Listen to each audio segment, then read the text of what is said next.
someone who's worked in the recreation and fitness industry for almost 20 years now, I know firsthand what a difference being active and taking charge of one's health and considering your eating habits can do to reduce chronic disease and to reduce illness.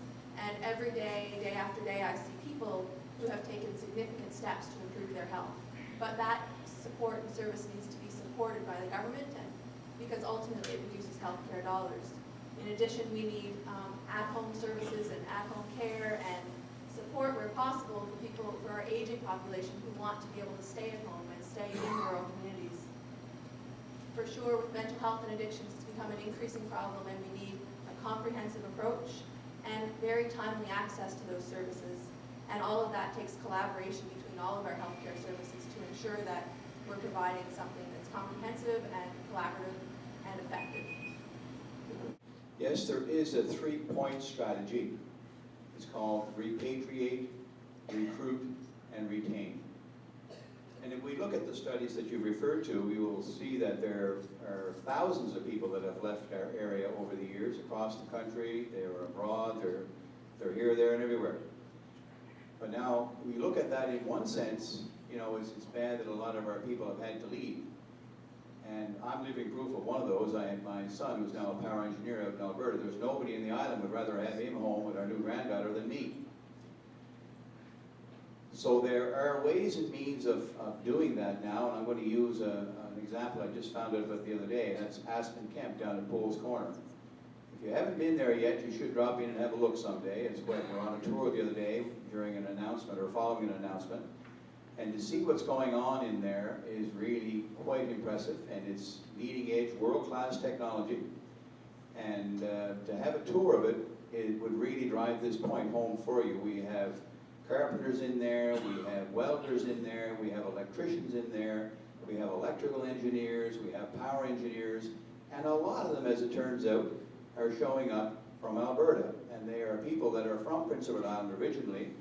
With the downturn in the economy out in Alberta, sure enough, they find out about this Aspen Camp, and they're growing and really developing a worldwide reputation for what they do.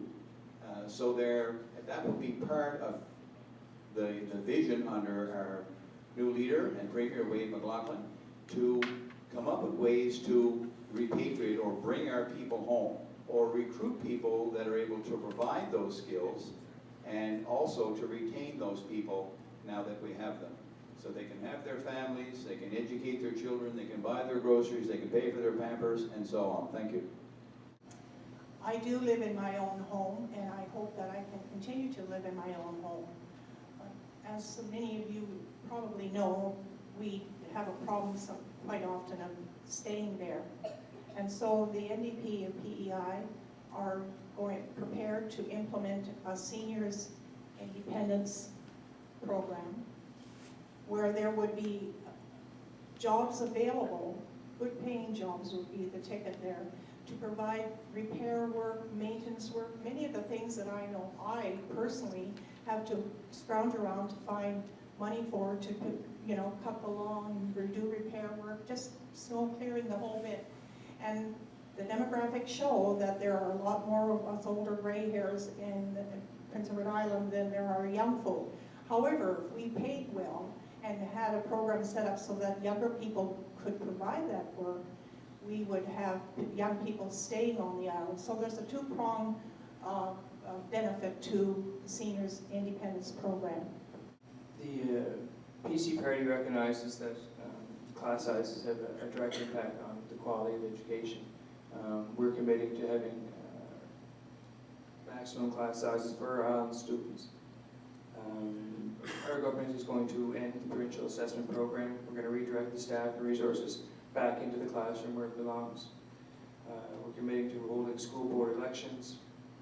We're committing to putting wireless internet access into all the schools in the first year of taking office. And we're going to increase the George Coles bursary from $2,200 to $5,000, providing an incentive for post-secondary education and vocational training on Prince Edward Island.